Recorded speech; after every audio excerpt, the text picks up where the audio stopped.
Nang makita ang pananakit ng sugapang tiyahin sa tatlong bata, binalibag ni CEO Alejandro ang pinto at ginamit ang kanyang kapangyarihan para bawiin ang kustodiya mula sa sakim na kamag-anak. Nanumpa siyang poprotektahan ang mga apo ng kanyang tagapagligtas kahit pa kailangang harapin ang madilim na lihim sa loob ng isang misteryosong talaarawan. Sapat ba ang utang na loob para iligtas ang mga sugatang puso? O tuluyan silang lalamunin ng malupit na patibong para sa kayamanan? Isang matinis na sigaw ng bata ang pumunit sa makapal at maalinsangang hangin ng gabi sa tondo. Kasunod nito ang malagom at lasing na boses ng isang babae, puno ng galit at panunumbat. Wala kayong silbi, mga palamunin. Manang-mana kayo sa nanay ninyo. Nakatigil ang isang mamahaling itim na sedan sa isang madilim na eskinita. Sa loob, nakaupo si Alejandro Andro de Leon, ang CEO ng isa sa pinakamatagumpay na real estate companies sa bansa. Ang kanyang suot na Italian suit ay tila isang baluti na hindi bumabagay sa karumihan ng paligid. Ang amoy ng basura at estero ay pumapasok sa loob ng sasakyan, isang amoy na matagal na niyang sinubukang kalimutan, ngunit ngayon ay bumabalik upang sampalin siya sa mukha. Napapikit siya ng mariin. Hindi ito ang dapat na mangyari. Ang plano niya ay simple lang. Ngayon ang ikalimang anibersaryo ng pagkamatay ni Ricardo Santos, ang matandang nag-ahon sa kanya mula sa putik. Pupunta lang siya sa puntod nito, mag-aalay ng bulaklak at dasal, at babalik sa kanyang tahimik at plansadong buhay sa penthouse niya sa Bonifacio Global City. Isang buhay na binuo niya mula sa wala, isang buhay na utang niya sa matandang yon. Ngunit habang pauwi, isang hindi maipaliwanag na puwersa ang nagtulak sa kanya na lumihis ng daan. Isang tinig sa kanyang isipan ang bumubulong, nag-uutos na bisitahin ang naiwang pamilya ni Ricardo. Ang kanyang apo sa tuhod, ang tatlong batang hindi niya pa nakikita kailanman. At ngayon, heto siya, nakikinig sa isang bangungot. Mula sa kinatatayuan ng kanyang sasakyan, kitang-kita niya ang siwang sa bintana ng maliit at halos guguho ng bahay. Doon, sa ilalim ng isang bumbilyang aandap-andap, nakita niya ang isang batang babae. Mga 15 anyos siguro, payat ang katawan, pero matatag ang tindig. Nakaharang ito, pilit na itinatago sa likod niya ang dalawa pang mas maliliit na bata. Isang lalaki at isang babaeng umiiyak ng walang tunog. Ang mga maliliit nilang balikat ay nanginginig sa takot. Pera, pera lang ang alam ninyo. Kung hindi dahil sa akin, nasa lansangan na kayo ngayon, mga pulubi. Sigaw pa ng babae na nakilala ni Andro bilang si Brenda, ang nakababatang kapatid ng yumaong ina ng mga bata. Isang bote ng alak ang padabog nitong ibinagsak sa mesa, at ang kalansing niyon ay nagpatindig sa balahibo ni Andro. Ang kanyang mga kamao ay kusang kumuyom sa ibabaw ng manibela. Ang hangin sa loob ng kanyang sasakyan ay tila naubos. Ang eksenang nasa harap niya ay isang salamin, isang maruming salamin ng kanyang sariling nakaraan. Isang pamilyar na kirot ang gumuhit sa dibdib ni Andro. Ganoon na ganoon ang hitsura niya noon. Isang gusgusing bata sa mga lansangan ng Quiapo, payat, gutom, at laging takot. Naalala niya ang bigat ng kawalan sa kanyang tiyan, ang pakiramdam na mag-isa sa buong mundo. At sa gitna ng madilim na alaalang iyon, sumilay ang isang mukha, ang mabait at kulubot na mukha ni Ricardo Santos. Flashback. Hawak ng batang si Andro ang isang tinapay na ninakaw niya mula sa isang panaderya. Tumatakbo siya, humihingal, nang bumangga siya sa isang matandang lalaki. Nahulog ang tinapay sa maruming sahig. Handa na siyang tumakbo ulit, naghihintay ng sigaw o sampal, pero wala. Sa halip isang magaspang, ngunit mabait na kamay ang dumampot sa tinapay. Pinagpagan ito ng matanda. Huwag kang magnakaw, iho. Masama yan, sabi ni Mang Ricardo. At sa boses nito ay walang galit, kundi awa. Heto, bumili na lang tayo ng bago. Sa'yo na 'to. Iyon ang unang pagkakataon sa mahabang panahon na may nagpakita sa kanya ng kabutihan. Hindi lang tinapay ang ibinigay ni Ricardo Santos sa kanya noon, kundi pag-asa. Iyon ang simula ng lahat. Ang utang na loob na hinding-hindi niya malilimutan. End of flashback. Bumalik si Andro sa kasalukuyan. Ang utang na iyon. Hindi ito mababayaran ng perang idinonate niya sa ampunan o ng mga tseke na pinipirmahan niya para sa mga charity. Ang utang na yon ay personal. At ngayon, ang bayad ay nasa harap niya, umiiyak at nanginginig sa takot. Hindi niya hahayaang ang legasya ng kabutihan ni Ricardo Santos ay magtapos sa isang lasing na sigaw at sa takot sa mga mata ng mga inosenteng bata. Tapos na ang pag-aalinlangan. Pinatay niya ang makina ng sasakyan. Ang katahimikan na pumalit ay mas mabigat kaysa sa ingay kanina. Ang pagbukas niya ng pinto ay marahan ngunit may bigat. Ang bawat hakbang niya sa bakubakong eskinita ay isang panata. Ang kanyang mamahaling sapatos na katad ay lumulubog sa putik, ngunit hindi niya ito inalintana. Nang marating niya ang pinto, huminga siya ng malalim. Kumatok siya. Malakas. Tiyak. Tumigil ang sigawan sa loob. Narinig niya ang nag-aalangang mga yabag papalapit sa pinto. Bumukas ito at isang babaeng amoy alak, magulo ang buhok, at may mapanuring tingin ang sumalubong sa kanya. "Anong kailangan mo?" tanong ni Brenda. Ang mga matay nanliliit habang sinusuri ang kanyang mamahaling kasuotan. Tiningnan ni Andro ang babae nang diretso sa mga mata. Ang kanyang boses ay kalmado, ngunit may bakal na determinasyon. "Nandito ako para sa mga apo ni Ricardo Santos." Isang halakhak na mapakla ang kumawala sa bibig ni Brenda. "At sino ka naman? Kamag-anak ka ba?" "Hindi. Wala kang pakialam dito." Itinuro niya ang daan palabas. "Kaya umalis ka kung ayaw mong masaktan." Hindi kumurap si Andro. Ang tingin niya ay lumagpas kay Brenda, patungo sa tatlong bata na ngayon ay nakasilip mula sa likod ng kanilang tiyahin. Nakita niya ang takot sa kanilang mga mata, ngunit sa mata ng pinakamatanda, ang batang babae na sumasangga sa kanyang mga kapatid, nakita niya ang isang kislap ng paghamon. Binalik niya ang kanyang tingin kay Brenda. Ang kanyang mukha ay walang emosyon, ngunit ang kanyang mga salita ay kasing talim ng patalim. "Nandito ako para kunin ang mga bata." Nakatakip ang mga tainga ni Leah, ngunit ang mga sigaw mula sa sala ay tila mga bubog na tumatagos sa manipis na pader ng kanilang kwarto. Mahigpit ang yakap niya sa natutulog na si Angel. Ang maliit at mainit na katawan nito, ang tanging nagsisilbing kanlungan niya sa gitna ng bagyo. Sa kabilang kama, nararamdaman niya ang paggalaw ni Juancho. Walang duda na gising din ito, nakikiramdam sa dilim. "Hindi mo sila pwedeng kunin. Ako ang kamag-anak. Ako ang may karapatan." Ang basag at garalgal na boses ni Tia Brenda ay halos magpatayo ng balahibo sa kanyang batok.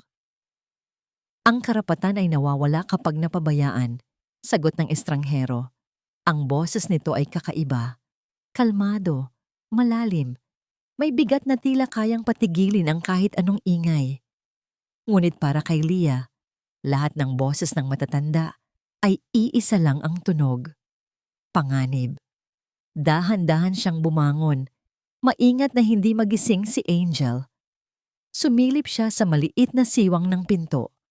Doon, nakatayo ang lalaking dumating. Matangkad, nakasuot ng damit na mas mahal pa siguro sa kabuuang halaga ng lahat ng gamit nila sa bahay. Ang buhok nito ay maayos na nakasview model. Ang sapatos ay kumikinang kahit sa aandap-andap na ilaw. Mukha itong naligaw mula sa isang magasin. Ano ang ginagawa ng isang tulad niya sa impyernong ito? Pinagmasdan niya ang lalaki. Bawat kilos, bawat salita.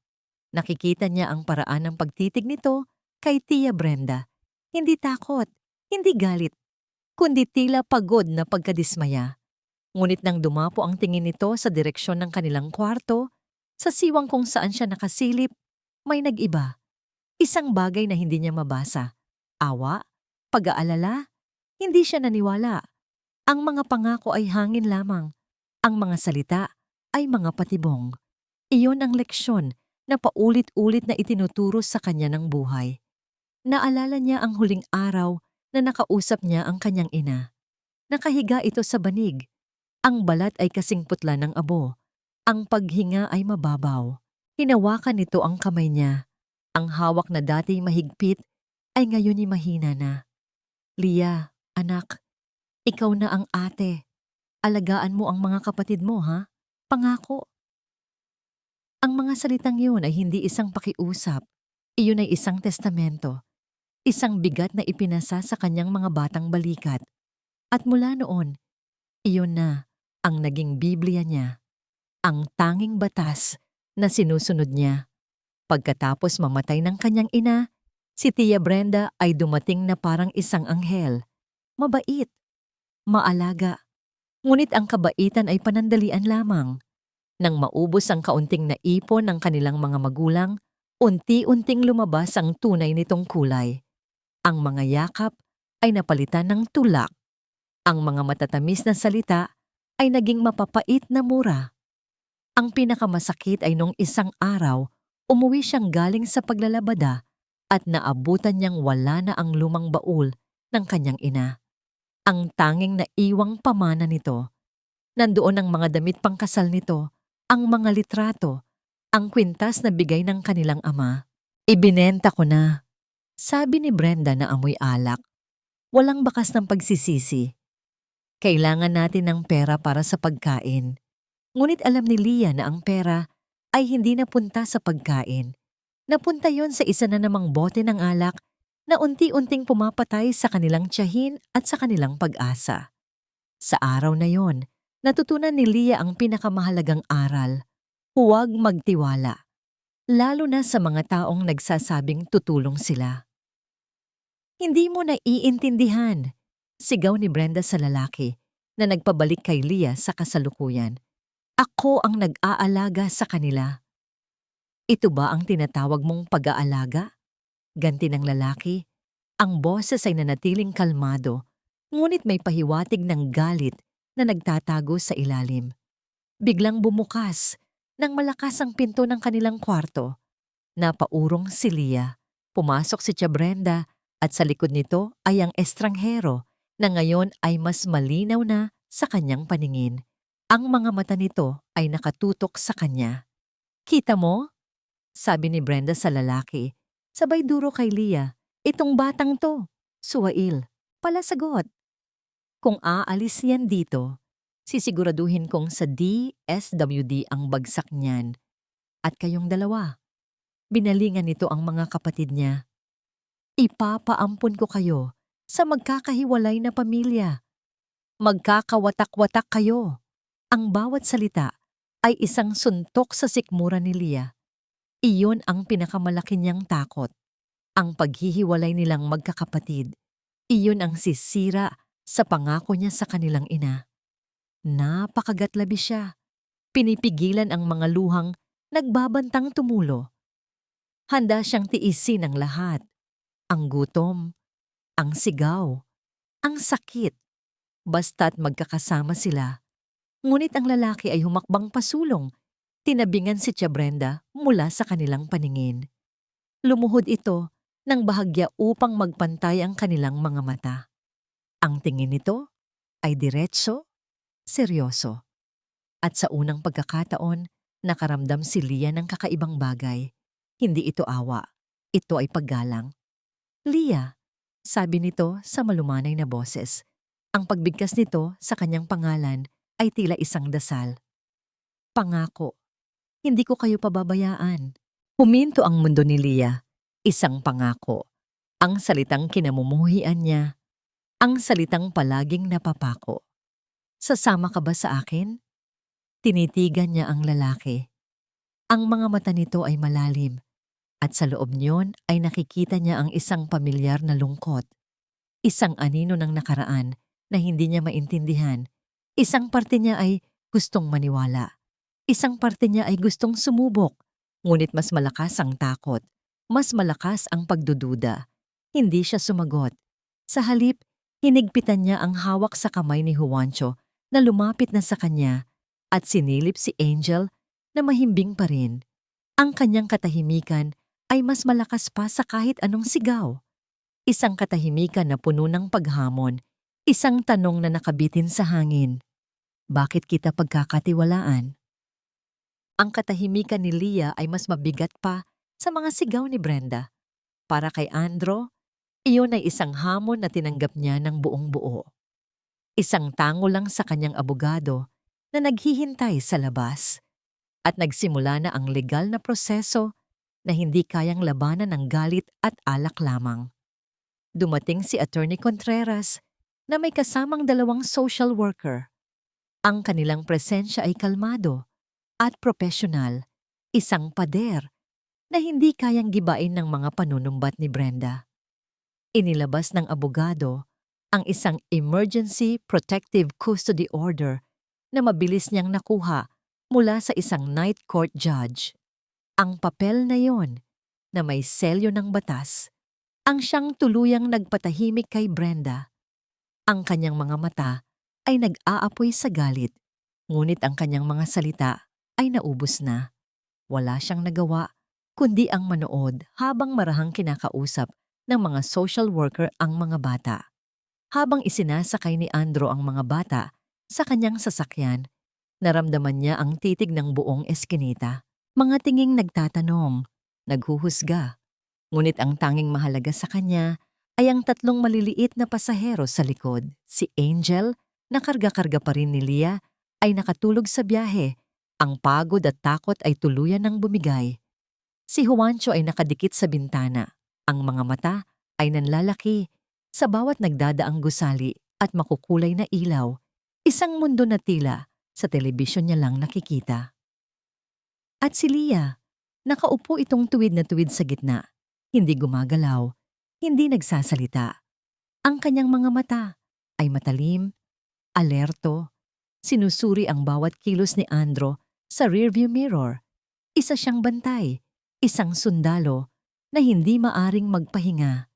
Naramdaman ni Andro ang isang biglaang pagkailang.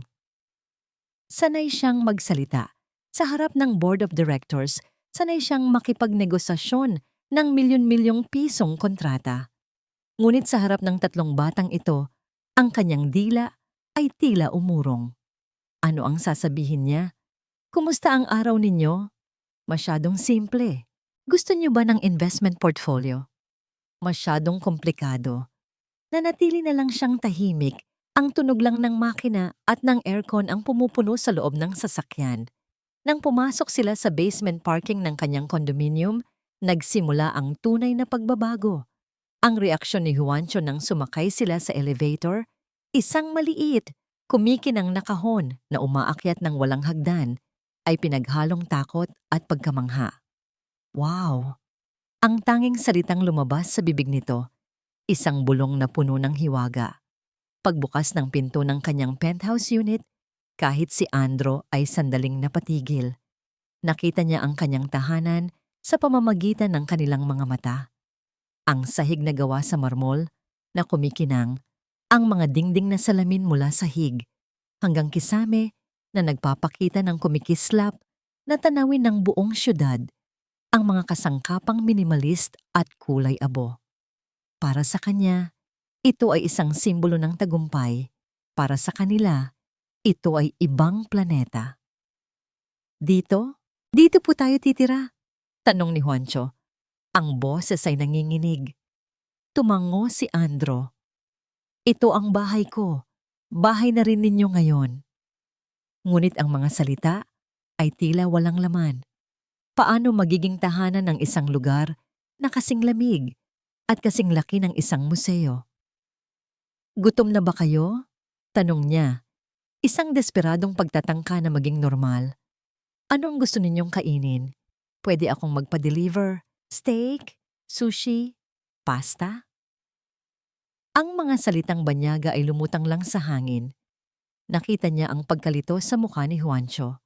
Si Lia naman ay umiling lang. Kahit kanin lang po at itlog, ayos na. Sagot nito, ang boses ay mahina, ngunit matatag. Kinuha nito ang maliit na bag na naglalaman ng lahat ng kanilang ari-arian sa mundo. Ilang piraso ng damit, isang lumang tuwalya, at isang suklay. Kami na po ang bahala. Hinawakan nito ang kamay ng nagigising ng si Angel at iginiya ito papunta sa guest room na itinuro ni Andro. Sumunod si Juancho. Si Lia ang nagbukas ng shower para sa mga kapatid. Siya ang naghahanap ng damit na pamalit. Siya ang nag-ayos ng kama. Lahat ng ito ay ginawa niya ng may kahusayan ng isang taong matagal nang ginagampanan ang papel ng isang magulang. Tinanggihan niya lahat ng alok na tulong ni Andro. Ang bawat tanggi ay isang pader na itinatayo niya sa pagitan nila. Naiwang mag-isa si Andro sa malawak na sala.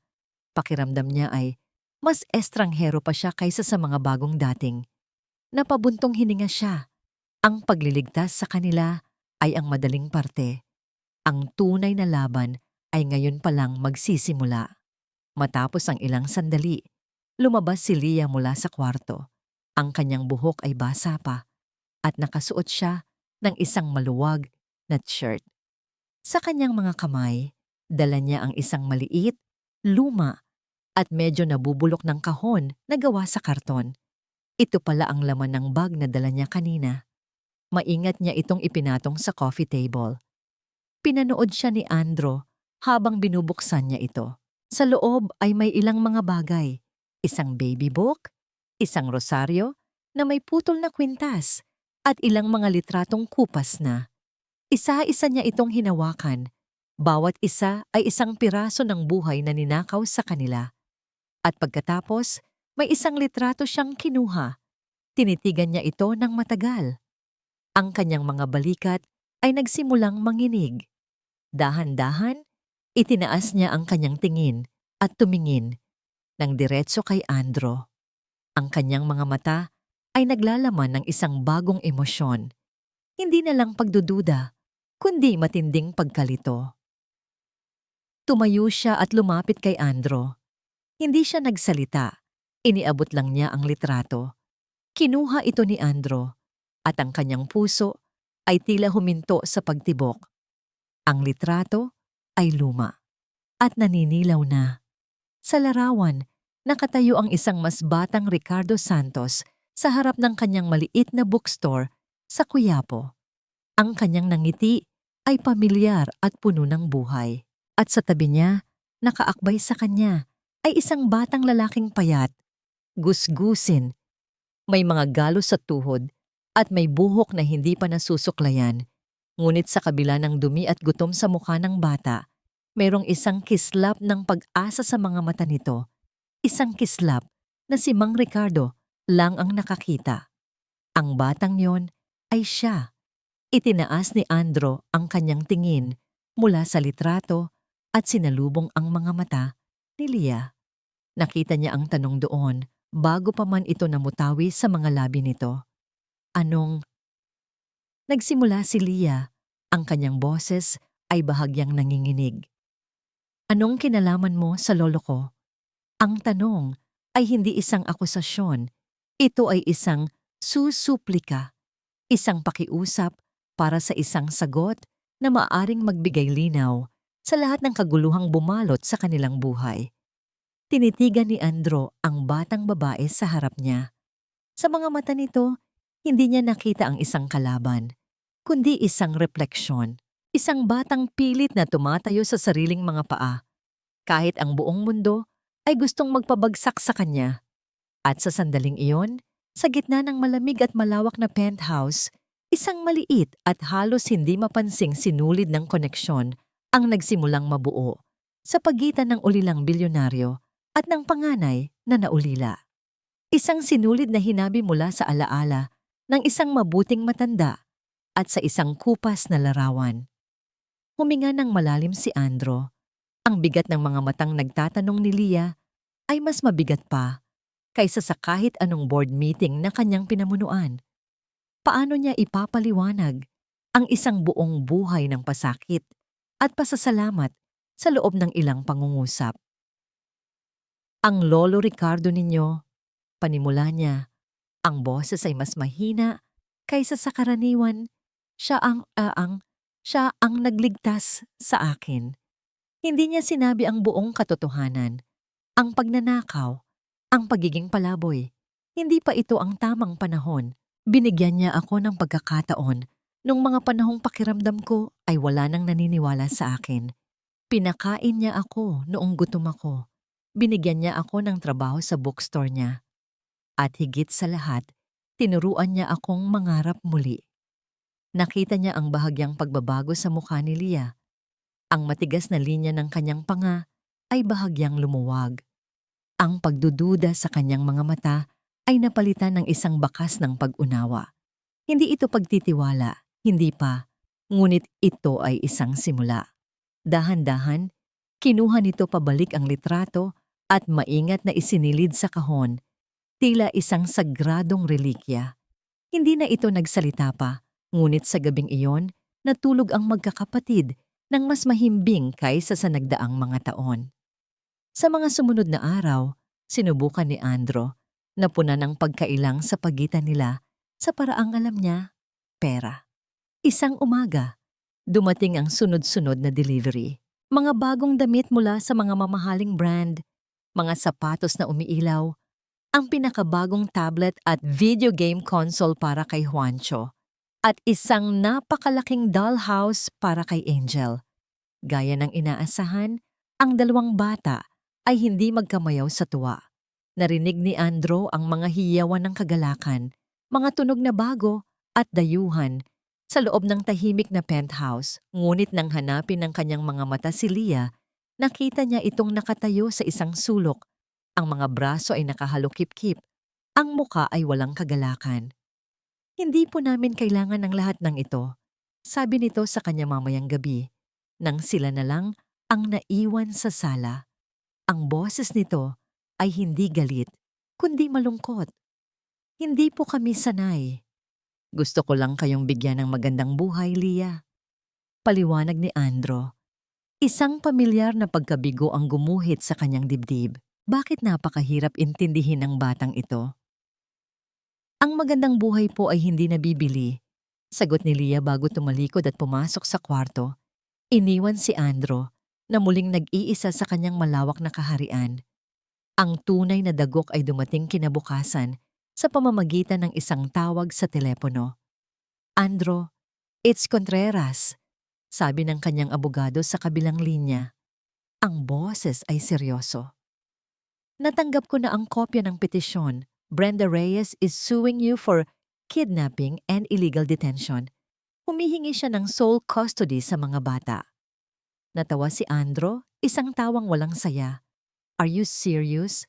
Saan naman siya kukuha ng pera para sa kasong yan? That's the interesting part.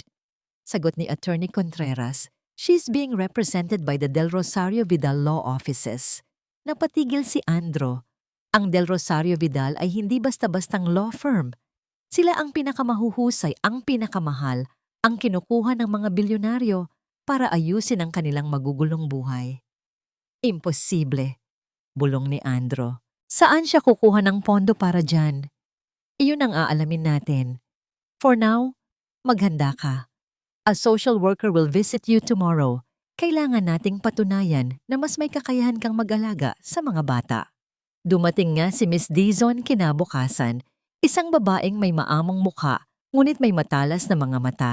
Kinausap niya si Andro na sinagot ang lahat ng tanong na parang nasa isang business presentation. Ipinresenta ang kanyang financial statements, ang seguridad ng gusali, ang mga planong pang-edukasyon para sa mga bata.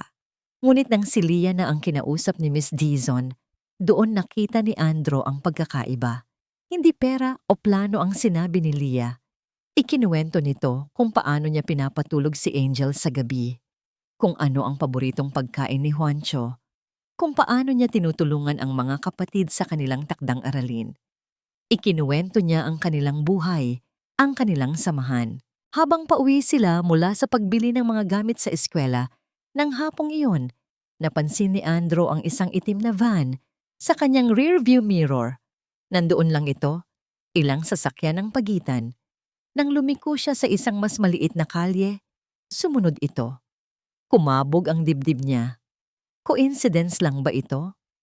O may nagmamanman sa kanila? Hinigpitan niya ang hawak sa manibela. Sinisigurong hindi niya ipinapahalata ang kaba sa mga batang nasa likod. Nang gabing iyon, nang mahimbing nang natutulog ang mga bata, muling tumawag si Attorney Contreras. Ang boses nito ay mas mabigat ngayon. Andrew, may problema tayo. Malaki. Ano kang ibig mong sabihin? They're not just fighting for custody. They're trying to destroy you. Naglabas sila ng mga litrato mo, mga lumang litrato, sa mga bar, sa mga party. Pinalalabas nilang iresponsable ka. Isang playboy na hindi dapat pagkatiwalaan ng mga bata. Napapikit si Andrew. Isang matinding galit ang gumapang sa kanyang sistema. Ito ay isang mababang uri ng laro. Mr. De Leon, sabi ng abogado, ang boses ay nagbabadya ng panganib. This is more serious than we thought. They're painting you as a predator. We have a hearing next week. Isang gabi, isang mahinang ubo mula sa kabilang kama ang gumising kay Leah. Agad siyang bumangon. Ang tunog na yon ay pamilyar sa kanya. Isang tuyo at pilit na ubo na nagbabadya ng lagnat. Kinapa niya ang noo ni Juancho. Mainit. Nagsisimula na. Sa dati nilang buhay sa tondo, alam na niya ang gagawin. Kukuha siya ng bimpo, babasain ng maligamgam na tubig, at dahan-dahang ipupunas sa katawan ng kapatid para bumaba ang temperatura. Magpapakulo siya ng luya para sa salabat. Ngunit dito, sa malaki at banyagang kusinang ito, na puno ng mga kagamitang hindi niya alam kung para saan, pakiramdam niya ay nawawala siya. Habang naghahanap siya ng bimpo sa banyo, isang anino ang tumayo sa may pinto. Si Andrew. Nakasuot pa ito ng pang-opisina, ngunit lukot na ang kwelyo at halatang pagod. Anong nangyayari? Tanong nito. Ang boses ay nag-aalala. Nilalagnat po si Juancho. Sagot ni Leah. Pilit na pinatatatag ang sarili. Ang unang reaksyon ni Andrew ay ayeshe. Ang reaksyon ng isang taong sanay na ayusin ang lahat. Gamit ang telepono. Tatawag ako ng doktor. O gusto mo, dalhin natin siya sa ospital? Umiling si Leah. Kailangan lang po siyang punasan para bumaba ang lagnat. Pinanood siya ni Andrew habang kumikilos siya ng may katiyakan. Ngunit sa halip na bumalik sa kanyang kwarto, kumuha ito ng isang upuan at naupo sa tabi ng kama ni Juancho. Siya ang kumuha ng bimpo mula kay Leah. Siya ang nagpunas sa noo at mga braso ng bata.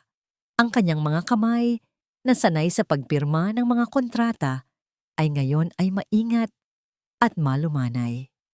Magdamag, hindi umalis si Andrew sa tabi ni Juancho. Si Leah, na nakaupo sa sarili niyang kama, ay nagkunwaring natutulog ngunit sa likod ng kanyang mga pilik mata, pinanood niya ang lahat. Nakita niya kung paano bumangon si Andrew sa bawat ungol ni Juancho. Nakita niya kung paano nito inayos ang kumot ng bata ng paulit-ulit. Nakita niya ang pag-aalala sa mukha ng bilyonaryo. Isang pag-aalalang totoo at hindi nabibili. Sa ilalim ng malambot na ilaw ng lampshade, hindi siya ang makapangyarihang CEO na si Alejandro De Leon. Siya lang si Kuya Andrew, isang lalaking nag-aalala para sa isang batang may sakit. Sa kauna-unahang pagkakataon, mula nang dumating sila, ang pader ng pagdududa na itinayo ni Leah sa paligid ng kanyang puso ay nagkaroon ng maliit na bitak. Kinabukasan, mas mabuti na ang pakiramdam ni Juancho. Ang lagnat ay nawala na. Habang naglalaro ang kanyang mga kapatid sa sala, isang bagong damdamin ang umusbong sa dibdib ni Leah. Pasasalamat. At kasabay niyon, ang tanong kung paano niya ito ipapakita. Pumunta siya sa malawak na kusina. Naalala niya ang paboritong lutuin ng kanyang ina kapag may nagkakasakit sa kanila, isang simpleng adobong manok. Ang amoy nito ay laging nagpapaalala sa kanya ng tahanan, ng pag-aaruga. Sa una ay nangapa siya. Ang kalan ay di kuryente, hindi di uling.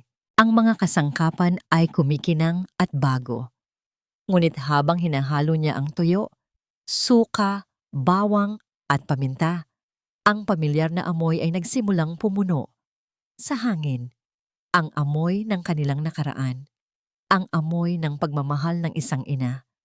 Nang dumating si Andro mula sa opisina ng gabing iyon, hindi ang karaniwang katahimikan ang sumalubong sa kanya, kundi ang mabangong amoy ng lutong bahay.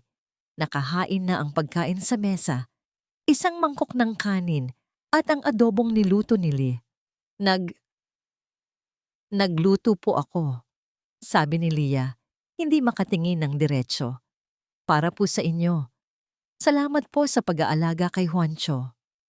Isang ngangiti ang dahan-dahang gumuhit sa mga labi ni Andro. Isang totoong nangiti na umabot hanggang sa kanyang mga mata. Mukhang masarap yan, sabi niya, at naupo sila upang kumain. Sa sandaling iyon, habang pinagsasaluhan nila ang simpleng hapunan, naramdaman ni Lia ang isang bagay na matagal na niyang hindi nararamdaman. Pakiramdam niya, bahagi sila ng isang pamilya. Ngunit ang kapayapaan ay kasing rupok ng salamin. Habang nagliligpit si Lia ng pinagkainan, pumasok si Andro sa kanyang home office para sagutin ang isang tawag. Naiwang bahagyang bukas ang pinto. Hindi niya sinasadyang makinig, ngunit ang boses ni Andro ay biglang tumaas at naging maigting, sapat para marinig niya. Hindi maaari. Paanong bumagsak ang deal na yon? Isang sandaling katahimikan. Vargas, alam kong siya ang may pakana nito. Kailangan nating gawan ng paraan. This is pressure from a rival and we need to push back hard. Yes, I know.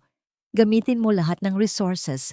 Kailangan nating masolve ang problema sa Santos property. That property is the key. Nanigas si Lia sa kanyang kinatatayuan. Ang mga salitang narinig niya ay umalingaw-ngaw sa kanyang isipan. Vargas, rival. Problema sa Santos property. Ang apelyido nila. Ang ari-arian nila. Biglang bumalik ang lahat ng kanyang takot at pagdududa, mas matindi pa kaysa dati. Kinabukasan, habang nasa eskwela ang mga bata at nasa opisina si Andro, isang hindi mapigilang puwersa ang nagtulak kay Lia na pumasok sa home office nito. Ang lugar na yon ay ipinagbabawal, ngunit kailangan niyang malaman ang totoo.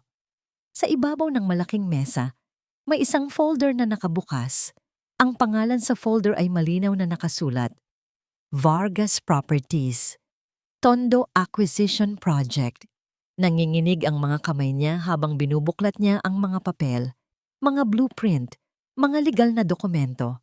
At sa gitna ng lahat, isang mapa ng kanilang lumang lugar sa Tondo. Nakita niya ang kanilang eskinita, ang kanilang kalye, at ang lote kung saan nakatayo ang kanilang bahay. Ang bahay ng kanyang lolo Ricardo. May isang malaking pulang bilog na nakapalibot dito. Nang gabing iyon, hinarap niya si Andro. Ang init at pasasalamat na naramdaman niya noong isang gabi ay naging yelo sa kanyang mga ugat. Ano po ito? Tanong niya. Ang boses ay malamig at walang emosyon habang inilalapag ang kopya ng mapa sa mesa sa pagitan nila. Tumingin si Andro sa papel. Pagkatapos ay sa kanya.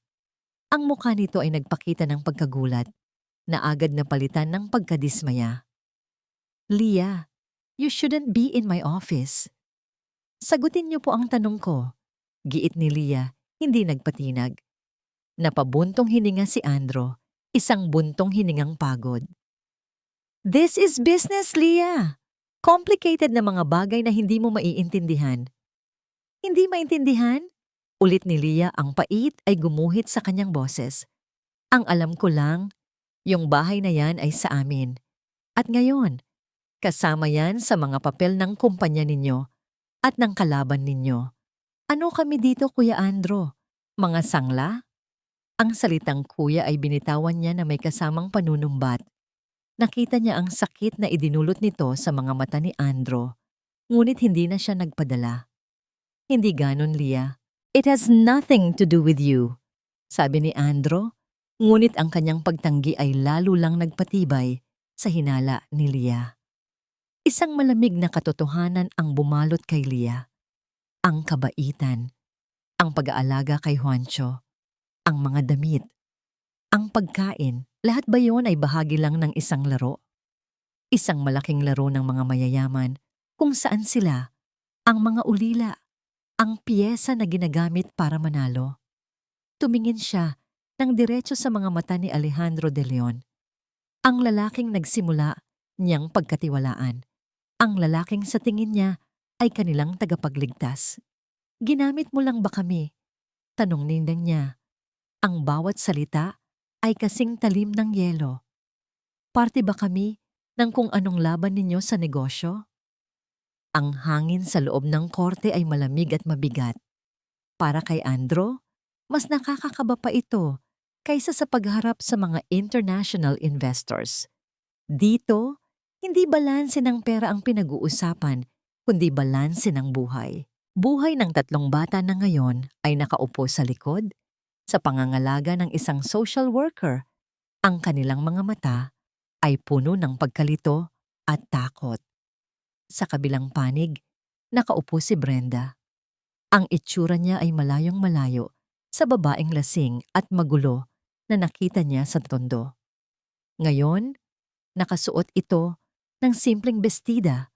Ang buhok ay maayos na nakapusod at sa kanyang mukha ay may isang maskara ng kalungkutan at pagsisisi, isang perpektong pag-arte.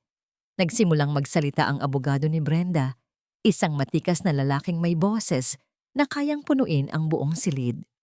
Your Honor, panimula nito. Ang kliyente ko ay hindi isang halimaw. Siya ay isang tiyahin na nagmamahal, isang babaeng nagkamali. Oo, ngunit handang magbago para sa kanyang pamilya. Isang pamilyang pilit na inaagaw sa kanya ng isang taong walang karapatan. Isang bilyonaryo na ang tanging koneksyon sa mga bata ay isang lumang utang na loob. Naramdaman ni Andro ang pag-init ng kanyang mga tainga. Ang bawat salita ay isang patutsada, isang patalim na tumutusok sa kanyang motibo. Ang kasunod na mga pangyayari ay isang malabong pagkakasunod-sunod ng mga kasinungalingan. Ipinresinta ng abogado ni Brenda ang mga lumang litrato ni Andro, mga kuha mula sa mga society magazine, 5 taon na ang nakalipas. Heto si Andro na may hawak na champagne sa isang party. Heto siya na napapalibutan ng mga modelo sa isang product launch.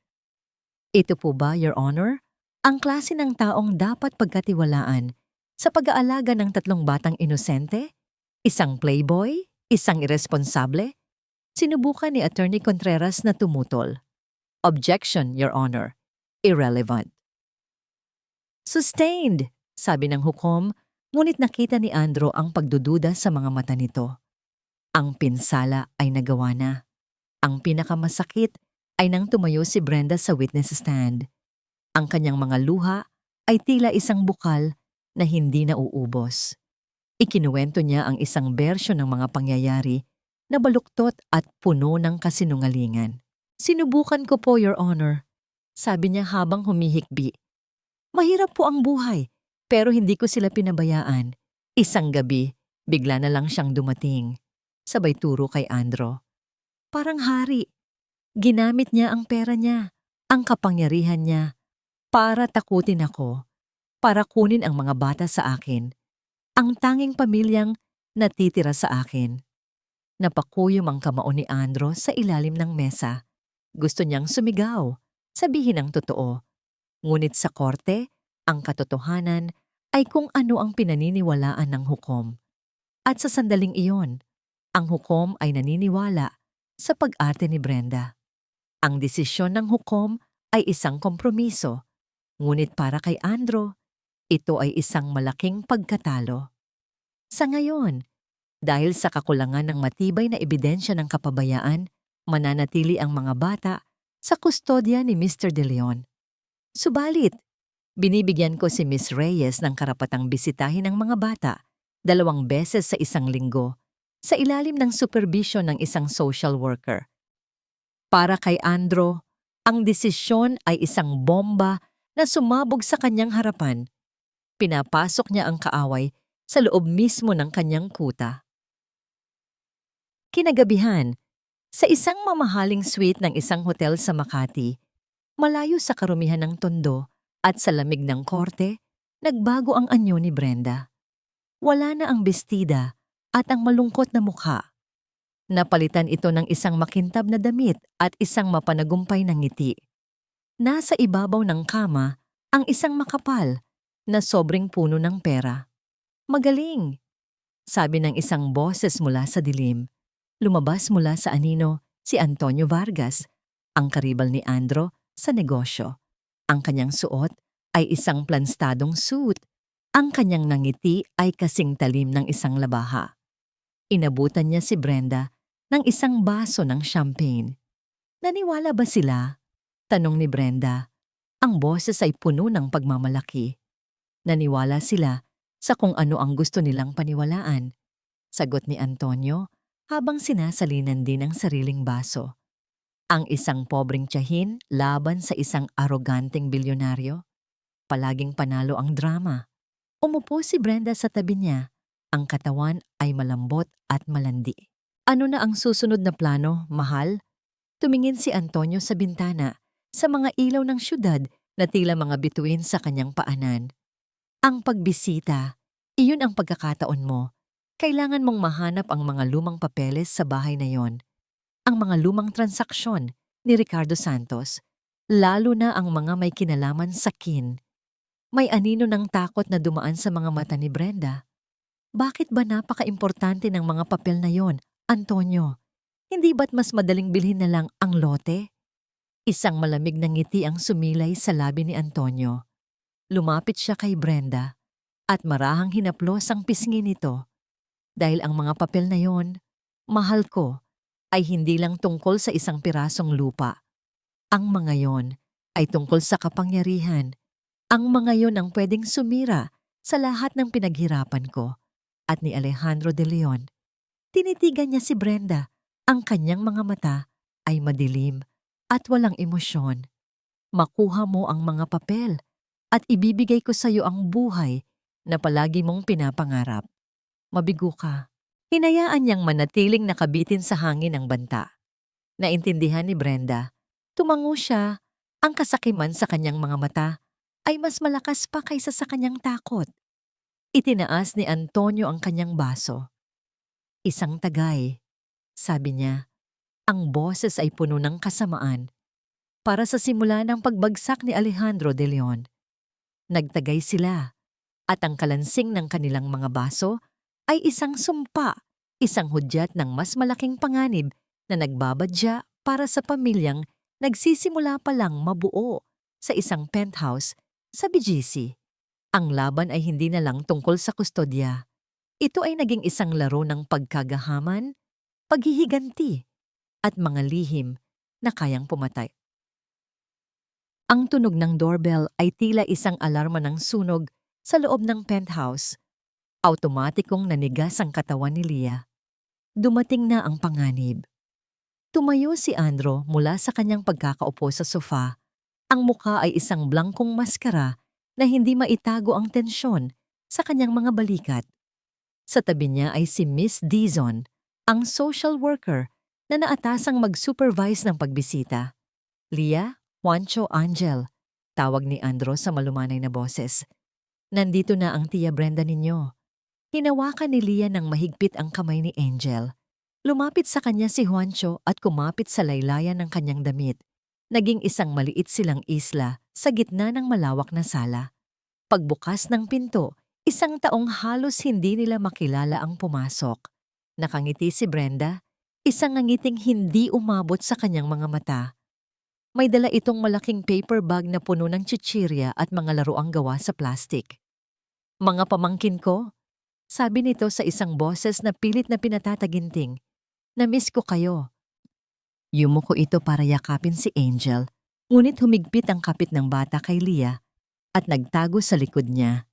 Hindi pinansin ni Brenda ang pag-ayaw ng bata. Inilabas nito ang isang manikang may buhok na kulay rosas. Heto Angel, para sa'yo. Kinuha ni Juancho ang isang laruang robot. Ang mga matay nag-aalangan, ngunit hindi maitago ang pagkasabik ng isang bata. Si Leah lang ang hindi gumalaw. Tinitigan niya ang kanyang tiyahin, sinusuri ang bawat kilos, bawat ngiti.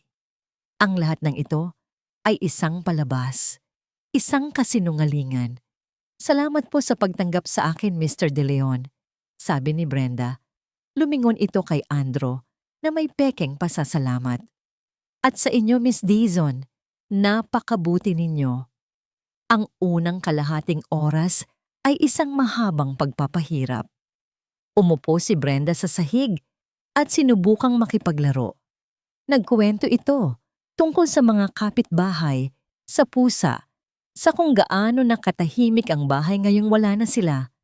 Ang bawat salita ay tila may lason para kay Leah. Si Miss Dizon ay tahimik na nagmamasid, nagsusulat sa kanyang maliit na notepad. Pagkatapos, tumayo si Brenda. Naku, pwede po bang maki-CR? Medyo nahihilo ako sa biyahe. Of course, sabi ni Andro. Itinuro ang direksyon ng banyo. Ngunit hindi dumiretso si Brenda sa banyong malapit sa sala. Naglakad ito sa pasilyo, ang mga matay malikot na lumilibot. Tila inaaral ang bawat sulok ng penthouse. Huminto ito sa tapat ng home office ni Andro. Wow, ang ganda naman ng bahay ninyo, sir. Sabi nito, hinahaplos ang pader. Napakalaki. Hindi mapakali si Leah. May kung anong bumubulong sa kanyang isipan. Bantayan mo siya. Nagdahilan siyang kukuha ng tubig sa kusina at sinundan niya ito nang hindi nagpapahalata.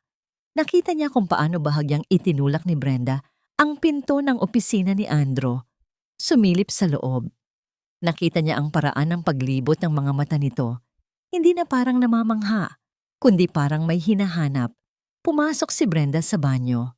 Ngunit pagkalipas ng ilang minuto, lumabas ito at naglakad papunta sa balkonahe. Kinuha nito ang kanyang cellphone. Nagtago si Leah sa likod ng makapal na kurtina na naghihiwalay sa sala at sa sliding door ng balkonahe. Sumilip siya sa maliit na siwang. Nakita niyang pabalik-balik sa paglalakad si Brenda. Ang isang kamay ay nasa baywang. Ang mukha ay puno ng pagkabigo. Narinig niya ang pabulong ngunit madiin nitong boses. Wala dito, Antonio. Sinabi ko na sa'yo. Bulong nito sa telepono. Hindi ko makita. Paano ko hahanapin yon? Ang hirap. Laging nakabantay yung panganay. Sandaling katahimikan. Oo na. Oo na. Alam ko kung gaano kaimportante ang mga papeles ni Papa. Pero hindi ko pwedeng halongkatin ang buong bahay.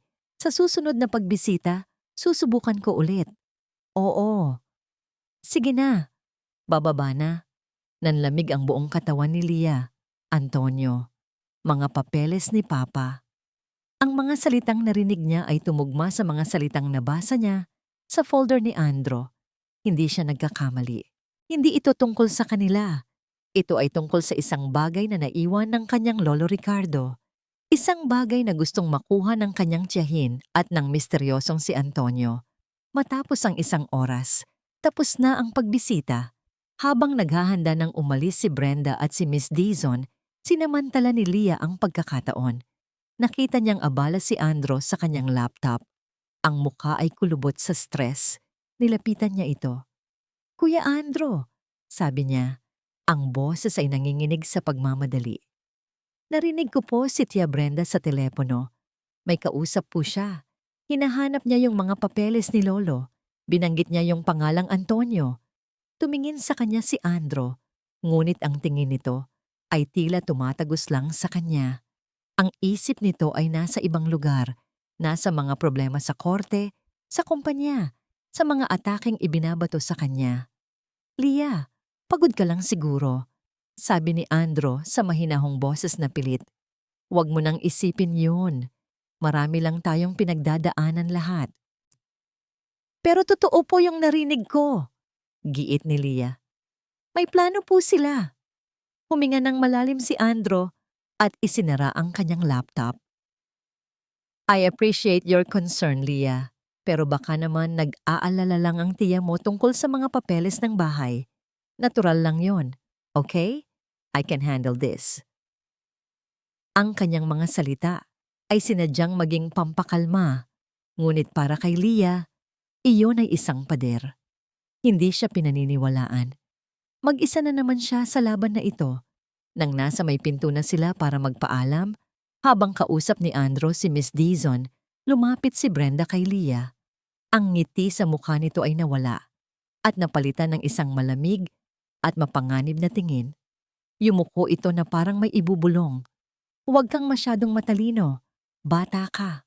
Ang bulong nito, ang bawat salita ay may lason. Baka pagsisihan mo. Tumayo ito ng tuwid at muling ngumiti nang makita si Miss Dizon. Bye, mga mahal ko. See you next time. Naiwan si Leah na nakatayo sa may pinto. Ang mga salita ng kanyang tiyahin ay umuukil-kil sa kanyang isipan na parang isang sumpa. Ang mainit at ligtas na penthouse ay biglang naging isang kulungang ginto. At alam niyang ang panganib ay hindi lang nasa labas. Nakapasok na ito sa loob. Ang mga sumunod na araw ay tila isang mabagal na pagkalunod para kay Andro. Ang bawat paggising niya ay simula ng isang panibagong laban sa dalawang magkaibang larangan. Sa opisina, ang anino ni Antonio Vargas ay lumalaki. Isang umaga, dumating siya sa meeting para malaman na ang pinakamalaking investor para sa kanyang flagship project sa Alabang ay biglang umatras. Walang malinaw na dahilan. Ngunit alam ni Andro kung sino ang nasa likod nito. Narinig niya ang mga bulungan.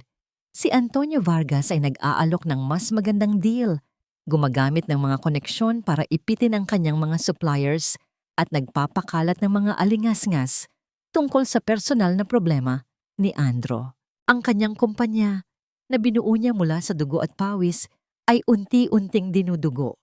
Ang stress mula sa opisina ay isinasakay niya pauwi. Isang mabigat at madilim na ulap na sumusunod sa kanya pagpasok niya sa pinto ng penthouse. Isang hapon, may school program si Juancho. Kuya Andro, manonood po kayo? 'Di ba? Tanong nito noong umaga. Ang mga mata ay kumikinang sa pag-asa. Kakanta po ako. Oo naman, sagot ni Andro. Ginulo ang buhok ng bata. Hindi ako pwedeng mawala doon. Ngunit pagsapit ng 3:00 ng hapon, isang emergency board meeting ang biglaang ipinatawag. Isa na namang proyekto ang nasa bingit ng alanganin. Sandali lang ito, sabi ni Andro sa sarili habang tinitignan ang orasan. Ngunit ang sandali ay naging 30 minuto na naging 1 oras na naging 2.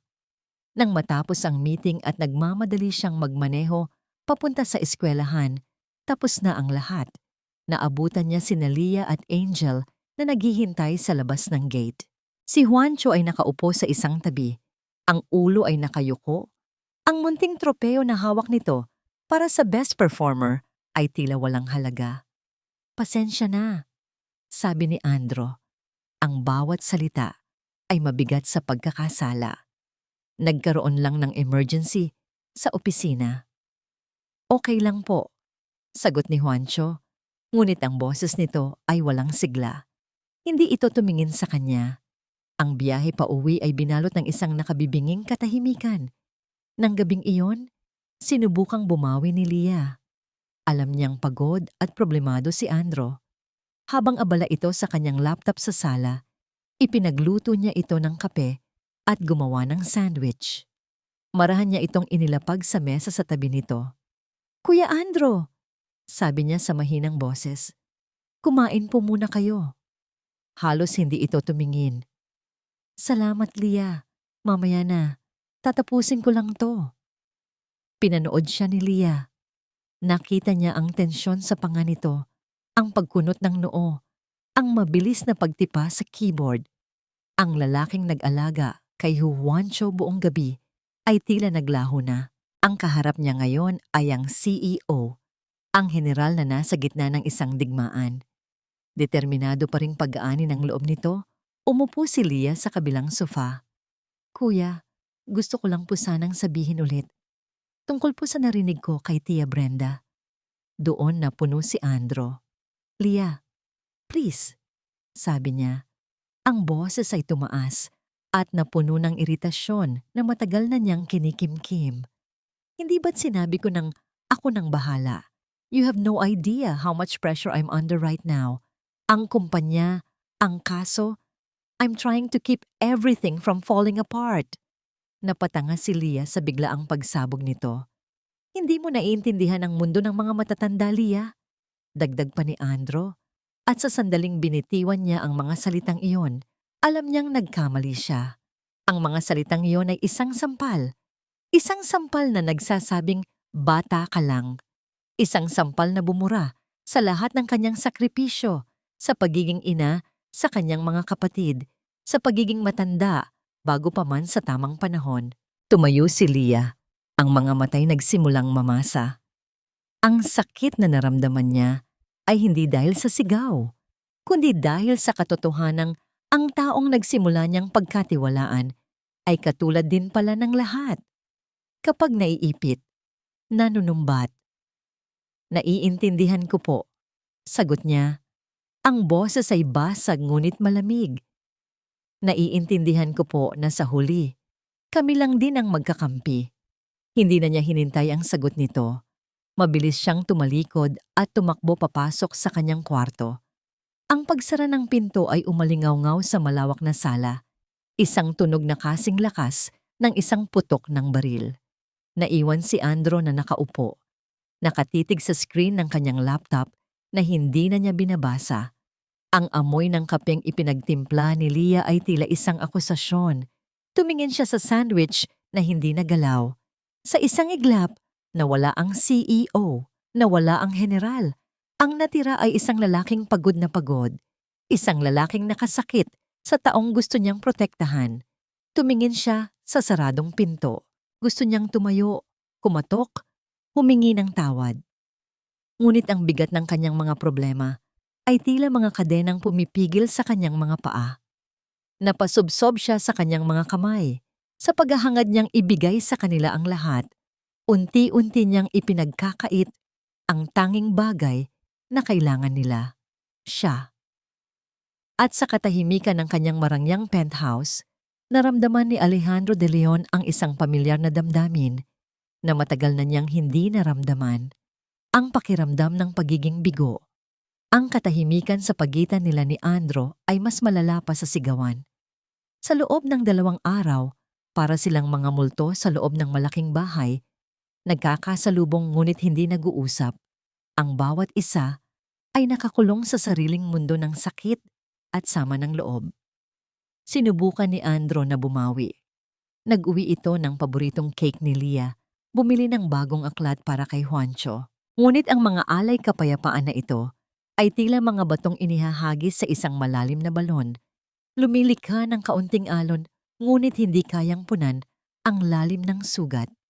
Tinanggap ni Leah ang mga ito nang walang emosyon, isang formal na, salamat po lang ang sagot. Ang init sa pagitan nila ay napalitan ng nagyeyelong pagkailang. Nang umagang iyon, Biyernes, araw ng ikalawang pagbisita ni Brenda. Isang pakiramdam ng pangamba ang gumapang sa dibdib ni Leah, mas matindi kaysa dati. Dumating si Brenda kasama ang parehong social worker, si Miss Dizon. Ngunit ngayon, meron itong kakaibang nangiti sa labi. Isang nangiting mapanagumpay. Naglaro sila sa sala, gaya ng dati. Si Leah ay hindi humiwalay sa kanyang mga kapatid. Ang kanyang mga mata ay hindi inaalis kay Brenda.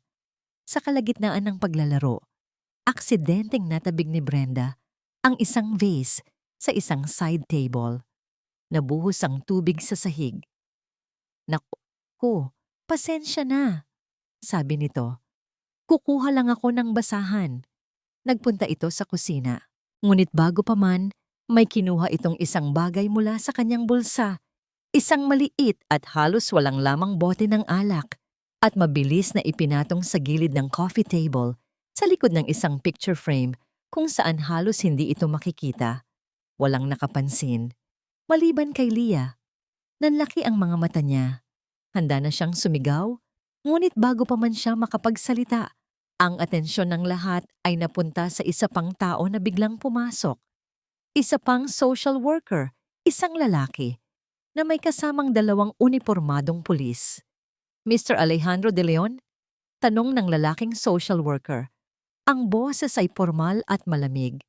Tumayo si Andro. Ang mukha ay nagpapakita ng pagkalito. Yes? What is this? May natanggap po kaming report, sabi ng social worker. Ang mga mata ay lumibot sa silid.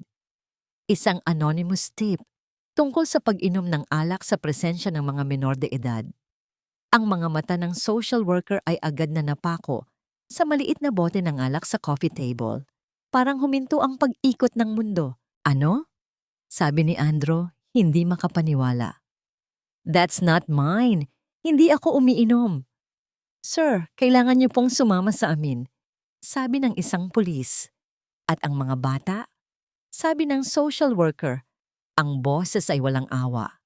Ay kailangang ilagay sa pansamantalang kustodiya ng DSWD habang iniimbestigahan ang insidenteng ito. Ang mga salitang yon ay isang kidlat na tumama sa puso ni Leah. Hindi maaari. Sigaw ni Andro. Ang kanyang pagiging kalmado ay biglang naglaho. Hinarangan niya ang daan papunta sa mga bata. This is a setup. Frame up ito. Tumingin siya kay Brenda. Nakatayo ito sa isang sulok. Ang mga kamay ay nasa bibig. Umaarteng gulat na gulat.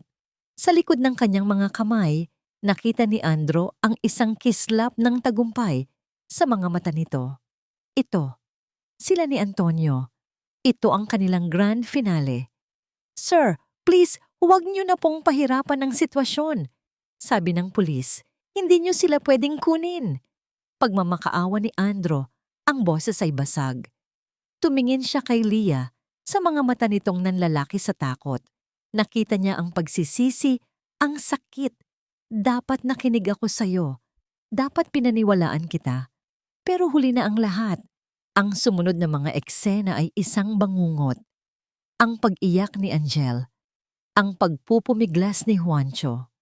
Si Leah, na kahit takot na takot, ay pilit na pinapakalma ang kanyang mga kapatid. Bumubulong na, magkakasama tayo. Hindi tayo magkakahiwalay.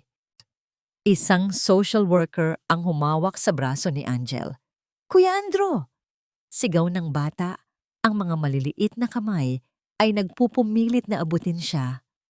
Ang sigaw na yon ay isang punyal na bumaon nang diretso sa puso ni Andro. Pinigilan siya ng mga pulis. Wala siyang magawa, kundi ang manood habang inilalabas ang tatlong bata mula sa kanyang tahanan, mula sa kanyang buhay. Bago sila tuluyang mawala sa pinto, lumingon si Leah. Ang kanilang mga mata ay nagtagpo. Sa mga mata ng bata, walang sisi, walang galit. Ang nakita niya ay isang malalim na kalungkutan, isang tahimik na paalam. Nang magsara ang pinto, ang katahimikan na naiwan ay nakakabingi. Ang penthouse, na dati puno ng ingay at buhay, ay naging isang malamig at malawak na puntod. Tumingin si Andro sa paligid. Ang mga laruan sa sahig. Ang mga drawing na nakadikit sa ref. Ang amoy ng adobo na tila naroon pa rin sa hangin. Ang lahat ng ito ay mga paalala ng isang pamilyang binuo niya, isang pamilyang nawala sa kanya sa isang iglap. Ang kanyang mga tuhod ay nanghina. Dahan-dahan siyang napaluhod sa gitna ng sala. Ang kanyang mamahaling suit ay walang halaga sa malamig na marmol. Ipinatong niya ang kanyang mga siko sa kanyang mga tuhod at isinubsob ang kanyang mukha sa kanyang mga kamay. Lahat ay nawala. Nabigo siya. Nabigo niya si Ricardo. Nabigo niya ang mga bata. Nabigo niya ang kanyang sarili. Ang pera, ang kapangyarihan, ang mga gusaling ipinagmamalaki niya. Lahat ay walang silbi. Sa huli, hindi niya nagawang protektahan ang tanging bagay na nagbigay ng kahulugan sa kanyang walang laman na buhay. At sa unang pagkakataon, mula noong siya ay isang batang umiiyak sa lansangan, si Alejandro de Leon ay humagulgol. Ang loob ng DSWD Center ay masikip, maingay, at amoy disinfectant. Mahigpit ang hawak ni Lia sa kamay ni Juancho sa kaliwa at ni Angel sa kanan habang ginagabayan sila ng isang social worker sa isang mahabang pasilyo. Ang iyak ng mga bata at ang utos ng mga matatanda ay naghahalo sa hangin. Pinaupo sila sa isang maliit na kwarto kasama ng iba pang mga bata. Ang mga kama ay dikit-dikit. Ang ilaw ay madilaw at malungkot. Niyakap niya ang kanyang mga kapatid. Si Angel ay humihikbi sa kanyang dibdib. Si Juancho ay tahimik lang, ngunit naramdaman ni Lia ang panginginig ng katawan nito. Ate, babalikan pa ba tayo ni Kuya Andro? Tanong ni Juancho. Ang boses ay halos isang bulong. Hindi alam ni Lia ang isasagot. Ang nakita niyang kawalan ng pag-asa sa mga mata ni Andro bago sila kinuha ay nagbigay sa kanya ng takot. Ngunit habang yakap niya ang kanyang mga kapatid sa gitna ng malamig at dayuhang lugar na ito, isang bagay ang naging malinaw sa kanya. Ang paghihintay ay hindi sapat. Ang pagtitiwala sa iba ay hindi sapat. Ang pangako niya sa kanyang ina ay bumalik sa kanya, mas malakas kaysa dati. Ikaw na ang ate. Tumingin siya sa paligid. Kailangan nilang makaalis dito. Ngunit hindi para tumakas. May kailangan silang balikan. May kailangan silang hanapin. Hindi tayo pwedeng manatili dito, bulong niya. Mas para sa sarili kaysa sa kanyang mga kapatid. Hinalikan niya ang noo ni Angel at hinaplos ang buhok ni Juancho. Kailangan nating makabalik sa bahay ni Lolo. Nandoon ang sagot. Sa gitna ng pagkatalo at kawalan, isang maliit na ningas ng determinasyon ang nagsimulang magapoy sa puso ni Lia. Kung walang tutulong sa kanila, sila ang tutulong sa kanilang sarili. Ang 2 araw sa loob ng DSWD Center ay tila 2 taon ng pagkabingi. Ang hangin ay puno ng yak ng ibang mga bata, ng sigaw ng mga tagapag-alaga, at ng amoy ng disinfectant na kumakapit sa damit. Para kay Lia, ang bawat ingay ay nagsisilbing paalala na wala sila sa kanilang lugar, na sila'y mga numerong nawawala sa sistema. Ngunit sa gitna ng kaguluhang iyon, hindi siya nagpatalo sa lungkot. Bawat oras ay ginugol niya sa pag-iisip, sa pagbuo ng isang desperadong plano. Ang pagkakataon ay dumating sa anyo ng isang mabait na social worker, si Ate Gina, sa 3 araw.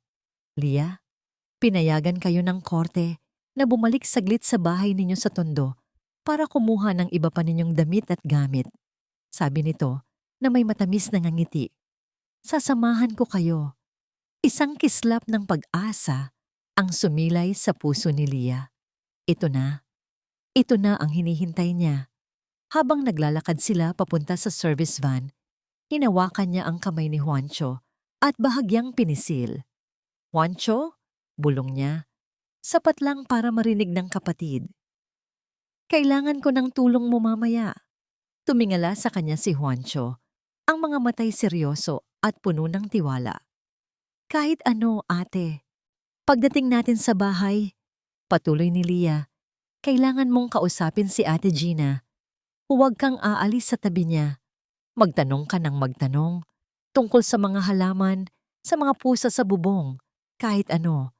Basta't ang atensyon niya ay nasa'yo lang. Kailangan ko lang ng ilang minuto. Tumango si Juancho. Ang kanyang batang muka ay nagpakita ng determinasyong higit pa sa kanyang edad. Naintindihan niya. Sila laban sa mundo. Pagdating nila sa luma nilang bahay, isang pamilyar na bigat ang sumalubong kay Lia.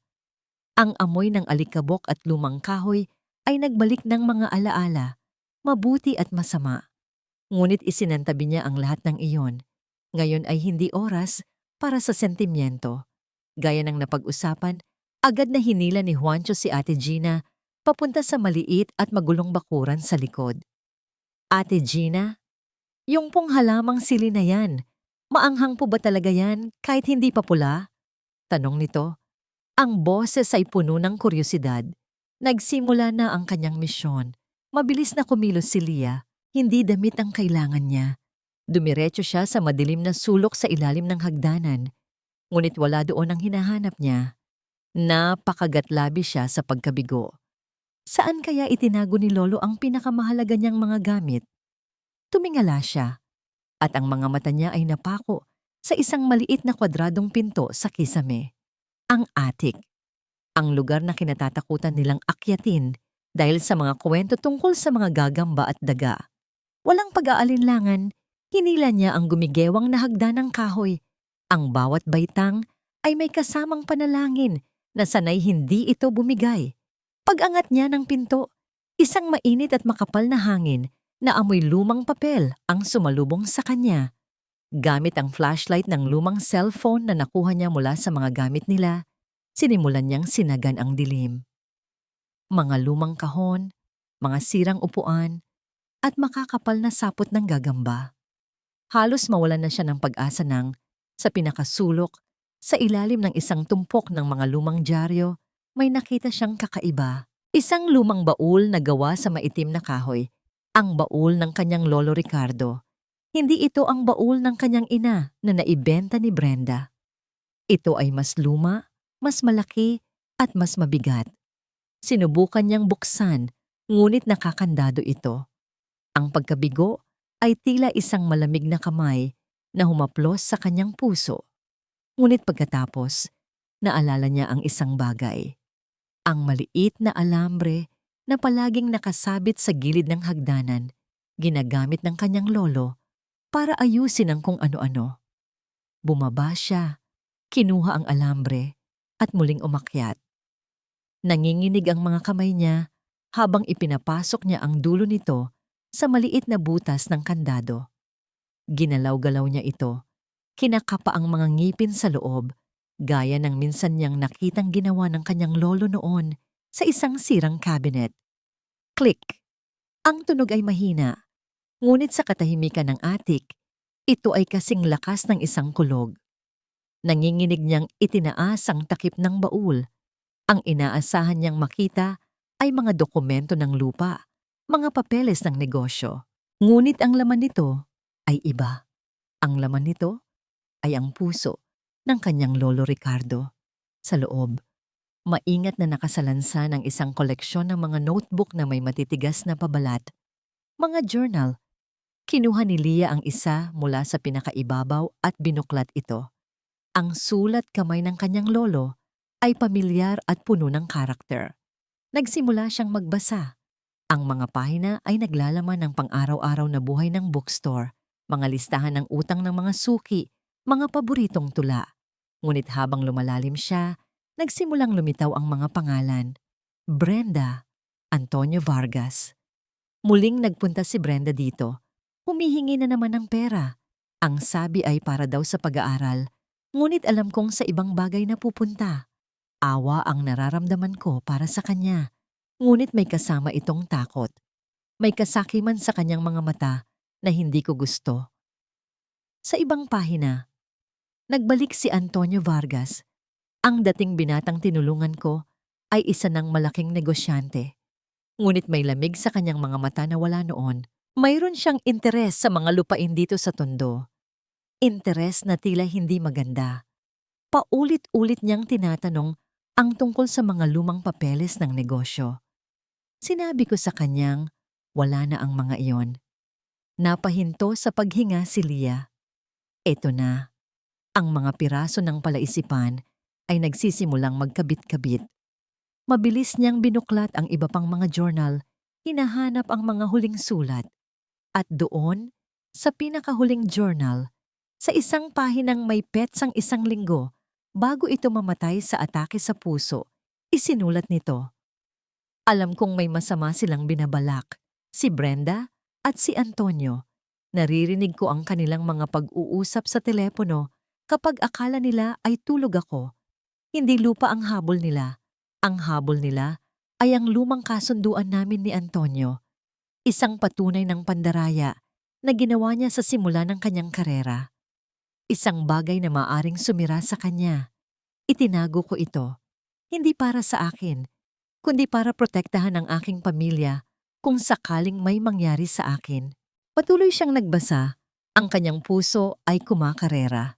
At sa wakas, sa pinakahuling pahina, nakita niya ang sagot. Isang sulat na nakasobre pa at nakasuksok sa pagitan ng mga pahina. Para ito sa kanyang ina. Binuksan niya ito. Anak ko, panimula ng sulat. Kung binabasa mo ito, marahil ay wala na ako. Huwag mong pagkakatiwalaan si Antonio Vargas. Isa siyang ahas. Ang patunay ng kanyang kasalanan ay wala sa mga papel. Nakatago ito sa bagay na pinakamamahal ko, sa lugar kung saan nagsimula ang lahat ng aking pangarap. Lia, halika na! Aalis na tayo! Ang sigaw ni Ate Gina mula sa ibaba ay tila isang gising sa kanya mula sa isang panaginip. Kinuha ni Lia ang huling journal at ang sulat. Wala na siyang panahon para kunin ang iba pa. Mabilis niyang isinara ang baul, ibinalik ang mga dyaryo at maingat na bumaba. Itinago niya ang journal at ang sulat sa ilalim ng mga damit sa loob ng paper bag na dala nila. Nawawala po kasi yung lumakong manika. Pagsisinungaling niya kay Ate Gina, pinunasan ng alikabok sa kanyang mukha. Sa biyahe pabalik, habang nakatingin sa labas ng bintana, paulit-ulit na tumatakbo sa isip ni Lia ang mga huling salita ng kanyang lolo. Nakatago ito sa bagay na pinakamamahal ko, sa lugar kung saan nagsimula ang lahat ng aking pangarap. Ang bookstore. Alam na niya, hindi dokumento ang kailangan nilang hanapin. Isang bagay na mas personal, isang bagay na si Andrew lang, ang batang tinulungan ng kanyang lolo, ang maaaring makakilala. Mahigpit niyang hinawakan ang journal sa loob ng bag. Hindi pa tapos ang laban. Sa katunayan, ngayon pa lang ito magsisimula. Ang araw ng huling pagdinig ay dumating na may kasamang madilim na ulap at mahinang ambon. Tila nakikidalamhati sa kapalaran ni Andrew. Sa loob ng korte, ang pakiramdam ay mas malamig pa. Nakaupo si Andrew sa tabi ng kanyang abogado, ngunit ang distansya sa pagitan nila ay parang isang karagatan. Pakiramdam niya ay nag-iisa siya. Ang bawat ebidensyang ipinipresenta ng kampo ni Brenda, ang bote ng alak, ang testimonya ng concerned citizen na obviously ay bayaran, ang mga larawan ng kanyang nakaraan, ay mga pako na unti-unting ibinabaon sa kanyang kabaong. Nasa kasagsagan ng kanyang closing argument ang abogado ni Brenda. Your Honor, ang kasong ito ay simple lang, deklara nito. Ang boses ay puno ng huwad na simpatiya. Ito ay laban sa pagitan ng pagmamahal ng isang tunay na pamilya at ng mapag-imbot na kapritsyo ng isang mayamang tao. Sino ang mas may karapatan sa mga batang ito? Ang kanilang sariling kadugo o ang isang estrangherong pilit na binibili ang kanilang pagtingin? Tumingin si Andrew sa upuan sa likod kung saan dapat nakaupo ang mga bata. Wala sila. Pinayuhan sila ng DSWD na wag nang dumalo para hindi na madagdagan ang kanilang trauma. Ang kanilang pagkawala ay isang butas sa kanyang dibdib. Para kanino pa siya lumalaban kung wala sila dito? Ang pag-asa ay unti-unti nang nawawala sa kanya, nilalamon ng malamig na realidad ng batas at kasinungalingan. Handa na si Attorney Contreras na tumayo para sa sarili niyang closing argument, isang huling pagtatangka na iligtas ang isang lumulubog na barko. Nang biglang bumukas ng malakas ang pinto sa likod ng korte, ang lahat ng atensyon ay napunta doon. Nakatayo sa may pinto si Lia at Juancho. Basa ang buhok dahil sa ambon, humihingal. Sa likod nila ay ang nag-aalalang si Attorney Contreras, na halatang kagagaling lang sa pagtakbo. Sa mga kamay ni Lia, mahigpit niyang hawak ang isang luma at makapal na journal. Nagkaroon ng bulungan sa loob ng silid, maging ang hukom ay napakunot noo. Your Honor, I apologize for the interruption, sabi ni Attorney Contreras, lumalapit sa hukom. Mayroon po kaming bagong ebidensya na ngayon lang naging available. This is highly irregular, Counselor. Sabi ng abogado ni Brenda, tumatayo. The trial is almost over. Your Honor, pagpupumilit ni Attorney Contreras, this evidence is crucial. It will change everything. Tumingin ang hukom kina Lia at Juancho, pagkatapos ay kay Attorney Contreras. Very well, sabi nito. Ang boses ay may bigat. Let's see it. Tinawag ni Attorney Contreras si Lia sa witness stand. Nanginginig ang mga binti ng bata habang paakyat ito. Ngunit nang maupo ito, ang kanyang mga mata ay matatag. Nakatingin ito ng diretso kay Brenda na ngayon ay hindi na mapakali sa kanyang upuan.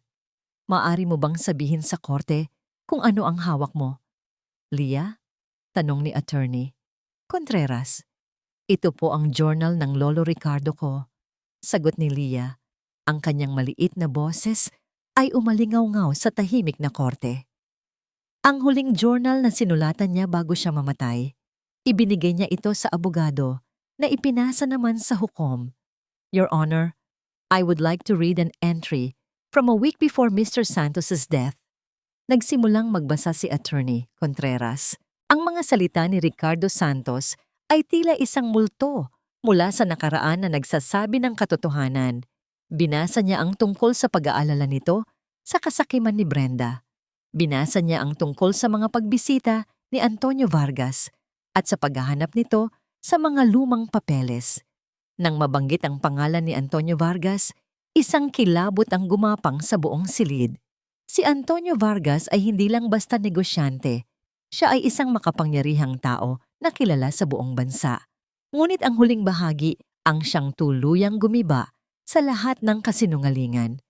At bilang huling ebidensya, Your Honor, sabi ni Attorney Contreras, ang sulat na iniwan ni Mr. Santos para sa kanyang yumaong anak. Binasa niya ang sulat, ang babala laban kay Antonio. At ang clue, nakatago ito sa bagay na pinakamamahal ko, sa lugar kung saan nagsimula ang lahat ng aking pangarap. Anong ibig sabihin niyan? Niyan, tanong ng hukom kay Lia. Huminga ng malalim si Lia. Tumingin siya kay Andro, isang tinging puno ng kahulugan. Nung isang araw po, kinausap namin si Kuya Andro. Tinanong namin kung ano po ang pinakamahalagang bagay para kay Lolo sa bookstore niya. Hindi po libro, hindi po pera. Nagpatuloy siya. Ang sabi po ni Kuya Andro, ang pinakamahalaga raw po kay Lolo ay ang pinakauna niyang libro. Isang luma at gutay-gutay na kopya ng Florante at Laura. Iyon daw po ang nagbigay sa kanya ng pangarap na magkaroon ng sariling bookstore. Noong isang araw, kasama po si Attorney Contreras, pinuntahan namin ang nakasaradong bookstore at sa loob po ng librong iyon, sa isang lihim na butas sa mga pahina, nakita namin ito. Inilabas ni Attorney Contreras ang isang maliit na katupi at naninilaw ng papel. Isang lumang kasunduan, isang deed of sale na may peking pirma, isang dokumento na nagpapatunay na ang unang lupang binili ni Antonio Vargas sa Tondo, ang simula ng kanyang imperyo, ay nakuha niya sa pamamagitan ng pandaraya. Ito ang ebidensyang kayang sumira sa kanya. Hindi totoo yan. Gawa-gawa lang yan ng bata. Sigaw ni Brenda. Tuluyan nang nawala ang kanyang pagkukunwari. Tumayo siya, nanginginig sa galit at takot. Miss Reyes, sabi ng hukom sa isang babalang tinig. Ngunit huli na. Kasalanan to ni Antonio. Siya ang nagplano ng lahat. Pera lang ang kailangan ko. Pinangakuan niya ako. Ang kanyang pagsigaw ay isang pag-amin. Isang pag-amin sa lahat ng kanyang kasinungalingan sa harap ng buong korte. Isang malakas na pukpok ng martilyo ng hukom ang nagpatahimik sa silid. Ngunit para kay Andro, ang tanging naririnig niya ay ang malakas na tibok ng kanyang puso. Tumingin siya kay Lia, ang batang minsang hindi niya pinaniwalaan, ang batang nagligtas sa kanilang lahat. Ang desisyon ay mabilis at tiyak. Ang lahat ng kaso laban kay Alejandro de Leon ay ibinasura. Ang full and sole custody ng tatlong bata ay ipinagkaloob sa kanya. Isang imbestigasyon ang agad na inutos laban kay Brenda Reyes at Antonio Vargas. Nang ipahayag ang desisyon, hindi na napigilan ni Andro. Tumayo siya at mabilis na lumapit sa mga bata. Lumuhod siya sa harap nila. Hindi alintana ang mga taong nakatingin. Niyakap niya sila ng mahigpit. Si Juancho, si Angel, at sa wakas, si Lia. Naramdaman niya ang pag-aatubili ng dalagita. Ngunit pagkatapos ay naramdaman niya ang mga braso nito na gumanti ng yakap sa kanya. Ang ulo nito ay isinubsob sa kanyang balikat. Walang nagsalita. Hindi na kailangan. Ang kanilang mga luha at ang higpit ng kanilang yakap ay sapat na. Sa gitna ng malamig na korte, sa ilalim ng mga matang mapanghusga ng batas, isang pamilya ang muling nabuo.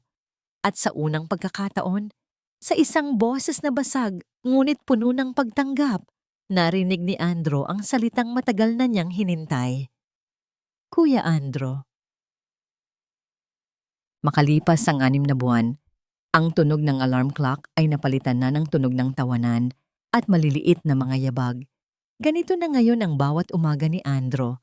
Hindi na siya gumigising sa nakabibinging katahimikan ng isang penthouse, kundi sa masayang kaguluhan ng isang tahanan. Kuya Andro, hindi ko po maabot yung cereal. Sigaw ni Angel mula sa kusina. Ang boses ay naglalambing. Ate Lia, nasaan yung medyas kong may Superman? Sigaw naman ni Juancho mula sa kwarto. Napangiti si Andro habang nagtitimpla ng kape. Isang nangiting hindi napilit, isang nangiting nagmumula sa puso. Ang dati kulay abo at minimalist niyang sala ay puno na ngayon ng aninang kulay. May mga drawing na nakadikit sa ref, may mga laruang nakakalat sa sahig, at may isang malaking whiteboard kung saan nakasulat ang house rules na sila-sila rin ang gumawa. Rule number 1, bawal ang malungkot. Lumabas si Lia mula sa kanyang kwarto, suot ang kanyang school uniform. Siya na ngayon ang top student sa klase, isang bagay na hindi nakapagtataka. Ngunit ang dati laging nakakunot niyang noo ay napalitan na ng isang kalmadong disposisyon. Ang bigat ng mundo ay wala na sa kanyang mga balikat. Kuya, may parent-teacher conference po mamaya, sabi nito habang nagsasalin ng gatas sa baso. Pwede po ba kayo? Oo naman, sagot ni Andro nang walang pag-aalinlangan. Hindi na niya pinalalampas ang mga ganoong bagay. Natutunan niya na ang pinakamahalagang meeting ay hindi nangyayari sa loob ng boardroom. Ang buhay ay nagbago para sa kanilang lahat. Si Antonio Vargas ay nahaharap ngayon sa maraming kaso ng pandaraya. Ang kanyang imperyo ay unti-unting gumuho dahil sa isang lumang kasulatan. Si Brenda, sa tulong ng DSWD, ay sumailalim sa rehabilitasyon. Binisita nila ito minsan. Walang galit, walang sisi. Tanging isang tahimik na pag-asa na sana'y magbago ito para sa sarili niya. Pero ang pinakamalaking pagbabago ay nangyari sa loob mismo ni Andro, ang CEO na dating sumusukat sa tagumpay sa pamamagitan ng stock market ay natutunan ng sukatin ito sa pamamagitan ng lakas ng tawa ni Angel, sa taas ng grado ni Juancho at sa bawat ngiti ni Lia. Natutunan niyang hindi pala kailangan ng malaking espasyo para sa isang masayang pamilya, ngunit kailangan ng malaking puso. Isang gabi, habang pinapatulog niya si Angel, kinuha ng bata ang isang libro mula sa estante. Kuya, ito po yung basahin mo. Kinuha ni Andro ang libro. Ito ay ang luma at gutay-gutay na kopya ng Florante at Laura. Ang libro ng kanyang lolo Ricardo. Dinala nila ito mula sa bookstore. Habang binabasa niya ang mga pamilyar na taludtod, bumalik sa kanya ang lahat ng alaala. Ang amoy ng lumang papel, ang mabait na tinig ni Mang Ricardo na nagtuturo sa kanya. At napagtanto niya, ang kwento ay hindi lang tungkol sa pag-ibig ni na Florante at Laura. Ito ay tungkol sa pag-asa sa gitna ng kadiliman, sa katapatan sa gitna ng ang pagtataksil. Ito ang kwento ng kanilang buhay. Nang makatulog si Angel, lumabas siya sa sala. Naabutan niya si Lia na nakatingin sa labas ng bintana. Sa kumikinang na mga ilaw ng syudad, ang ganda po pala dito sa taas, sabi ni Leah, hindi lumilingon. Mas maganda kapag may kasama kang tumitingin, sagot ni Andro, tumabi ito sa kanya. Kuya, panimula ni Leah at sa wakas ay lumingon ito sa kanya. Salamat po. Para saan? Sa lahat po. Sa hindi pagsuko sa amin. Kayo ang hindi sumuko, Leah, sabi ni Andro. Lalo ka na. Ipinakita mo sa akin kung ano ang tunay na katapangan. At kayo, sabay tingin niya sa paligid ng penthouse na ngayon ay isang tahanan. Kayo ang nagligtas sa akin. Kinabukasan, araw ng linggo. Walang trabaho, walang pasok. Pagkatapos magsimba, dumaan sila sa isang flower shop. Pagkatapos, nagmaneho si Andro papunta sa isang tahimik at payapang lugar, isang memorial park. Magkakasabay silang naglakad papunta sa isang simpleng puntod. Sa lapida, nakaukit ang pangalan, Ricardo Santos. Inilapag ni Andro ang isang malaking palumpon ng puting bulaklak. Tumayo silang apat sa harap ng puntod, hindi para umiyak, kundi para magpasalamat. Huminga ng malalim si Andro, hinawakan ang kamay ni Juancho sa isang tabi at ni Angel sa kabila. Si Leah ay kusang humawak sa braso niya. Salamat po, Tay Ricardo, bulong ni Andro. Ang salitang Tay ay kusa at natural na lumabas sa kanyang mga labi. Natupad ko na po ang pangako ko, ang utang na loob ko sa inyo. Pero higit pa po doon, binigyan niyo ako ng higit pa sa inaasahan ko. Tumingin siya sa tatlong bata sa tabi niya, ang kanyang pamilya. Binigyan niyo po ako ng pamilya. Ang araw ay papalubog na, nagpipinta ng kulay kahel at lila sa kalangitan. Habang magkakasama silang nakatayo roon, binalot sila ng isang pakiramdam ng kapayapaan at pagiging buo. Ang mga sugat ng nakaraan ay hindi tuluyang nawala. Ngunit ang mga ito ay mga peklat na ngayon, mga paalala ng mga laban na kanilang pinagdaanan at pinagtagumpayan. Magkahawak kamay. Sabay-sabay silang tumalikod at nagsimulang maglakad palayo sa ilalim ng papalubog na araw.